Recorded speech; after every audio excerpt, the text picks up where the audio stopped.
Sayang talaga mga kapatid. Meron na siya sanang pagkakataon na ibangon ang kanilang pangalan, ang kanilang pamilya, at sana pagkakataon na rin niya na ma-correct yung mga kamalian ng kanyang ama sa pagkakataon niya ngayon. Ang tinutukoy ko, si Bongbong Marcos. Sa halip na iwanan na niya ang mga dahilan sana na nagiging ganun ang kanyang tatay, sa ngayon, uulitin na naman niya. At sa palagay ko, ang dahilan ay ang mga taong nakapaligid sa kanya, na tinawag niyang mga kaibigan at siya ay tinawag ding kanilang kaibigan. Ang mga kaibigang ito'y nagmamaskara sa 4 na klaseng maskara ng pagkakaibigan.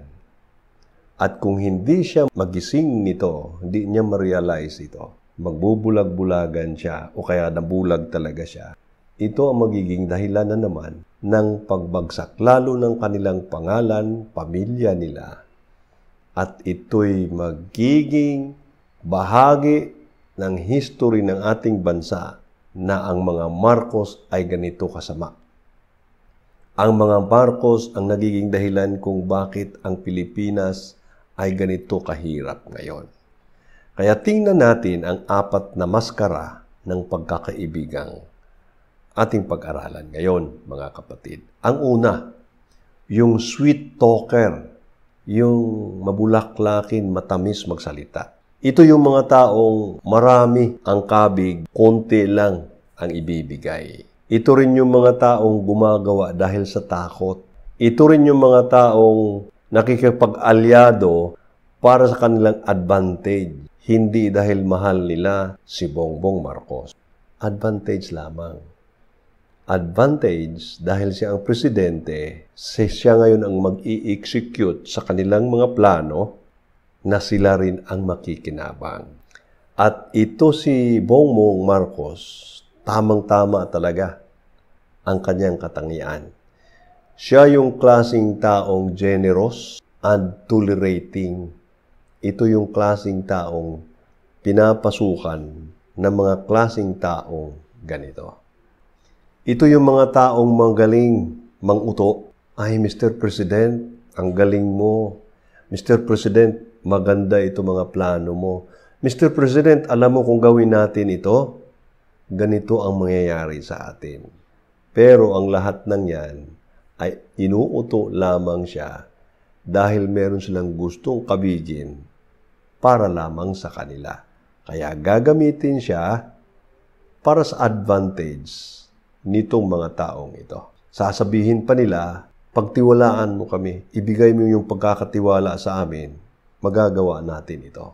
Ito yung mga klaseng tao na ang akala nila magagaling sila.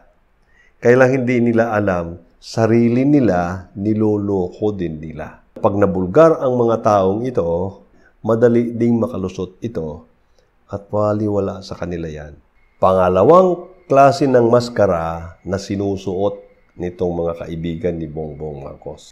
Ito yung magaling mag-promise, kaya lang empty ang kanilang mga promises. Ito yung mga taong lasing sa kanilang mga salita. Lasing na lasing at kanila ding pinapromise na ganito ang mangyayari sa atin. Kaya lang pagka sila'y nasukol na, sa halip na ito'y kanilang iresolba, kung ano man ang problemang nagiging resulta sa kanilang mga bulaklaking mga salita, no?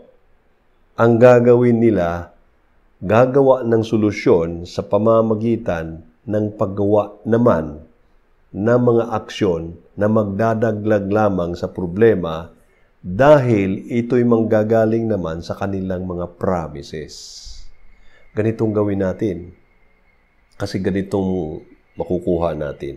Pag pumalpak, gagawa na naman ng ibang promise para daw maiayos itong una nilang promise na hindi nagiging totoo.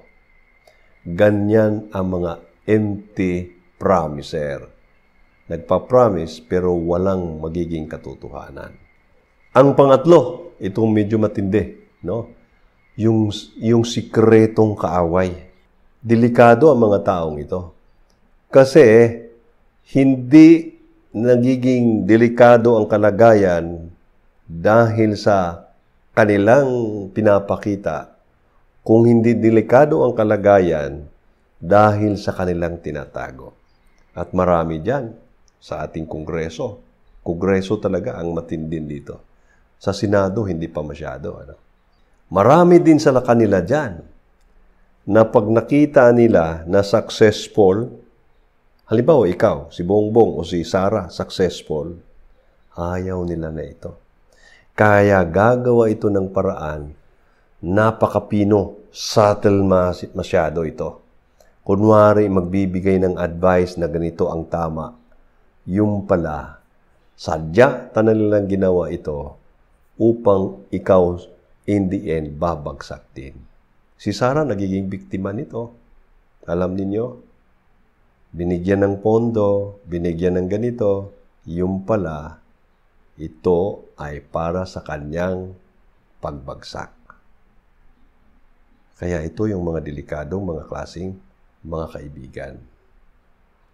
Itong mga taong ito, magaling ito na kumuha ng mga private information, intimate pa, yung talagang malapit sila sa inyo upang makuha nila yung pinaka tago-tago mong mga sikreto na pagdating ng araw, gagamitin ito against sa iyo. Itong mga taong ito ay magaling mag-display ng pagluluksa kung ikaw ay medyo tagilid, kung ikaw ay failure. At gagawin nila itong pagluluksa, yung malungkot sila sa maraming tao. Sabihin, nalulungkot kami sa iyong kalagayan. Pero, pag sila-sila na lang, nagtatawanan ang mga yan. Ganito ang mga taong ito. Magbibigay din ng advice, no? Pero, ito palang advice na ito ay sisira din sa iyo. At ang pang-apat, yung mga kaibigan na ini-enable ka. Ibig sabihin, hindi ka ganito noon, pero sinusulsulan ka parang maganito ka ngayon. Kagaya na sa nangyari ni Bongbong ngayon. Si Bongbong dati hindi naman ganito magsalita, pero ngayon si Bongbong nagsalita, ganito na. Yung dating kaalyado niya na wala siyang sinabi, ang tao na sinusuportahan nila noon, masama na ngayon. Kaya may mga nakapaligid sa kanyang mga tao na ini-enable siya. Galing siyang hindi ganito, ngayon ganito na siya. Ito rin yung mga taong sumusuporta sa kanya na hindi niya gawin ang dapat niyang gawin yung trabaho talaga niya. Pag meron siyang naisip na ganitong gawin ko kasi hindi naman tama yung ganito.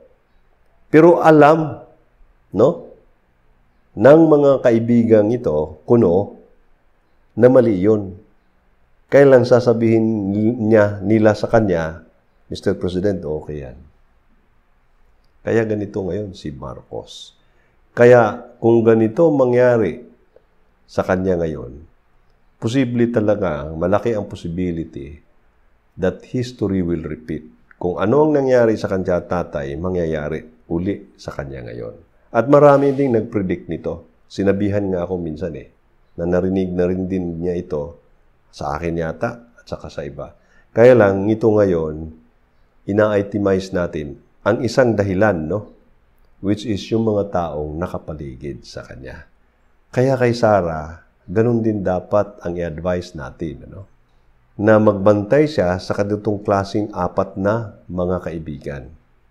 Kasi, nadali na nga siya ng isa. Nadali rin siya ng isa pa. Ayoko nang banggitin ang pangalan, mga kapatid. At maraming nakadali sa kanya, hindi lang isa, dalawa, marami. Na dati mga kaibigan niya, anong ginawa? Ngayon, wala na sa kanya. Pero tapos na yung paggawa nila ng paraan upang ibagsak nila si Sara.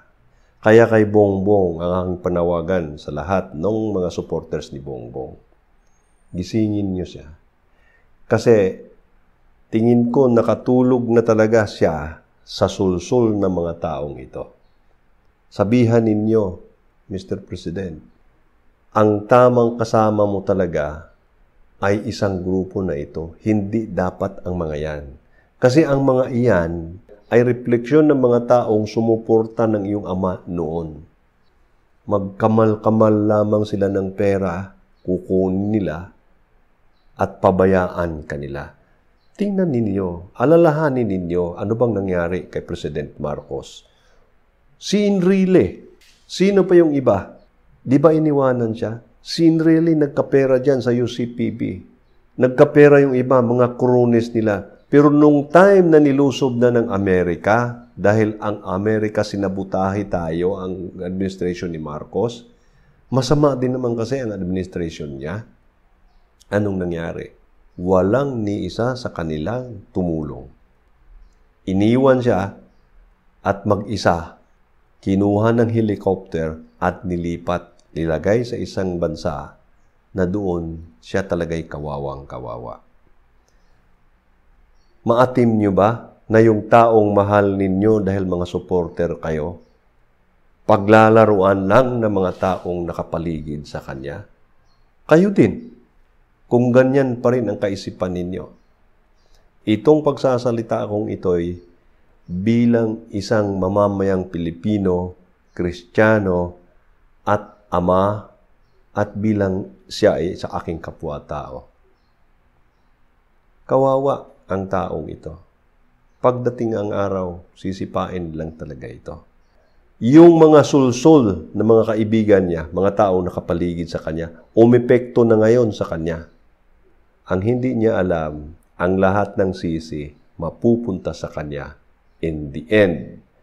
Kaya hanggat maaga pa, kung hindi nyo man talaga mapigilan, at least man lang masabihan ninyo. Kasi pagdating ng araw, kayo babalikan at sabihan, hindi nyo man lang ako sinabihan na ganito pala ang kalagayan ko. Ganito ang dapat ninyong gawin, mga kapatid. Nasa inyo na rin kung makikinig kayo sa sinabi ko. Sinabi ko lang ito dahil duty ko rin ito. Dahil nakita ako kung ano ang kalagayan ni Bongbong Marcos. Mapagpalang araw po sa ating lahat.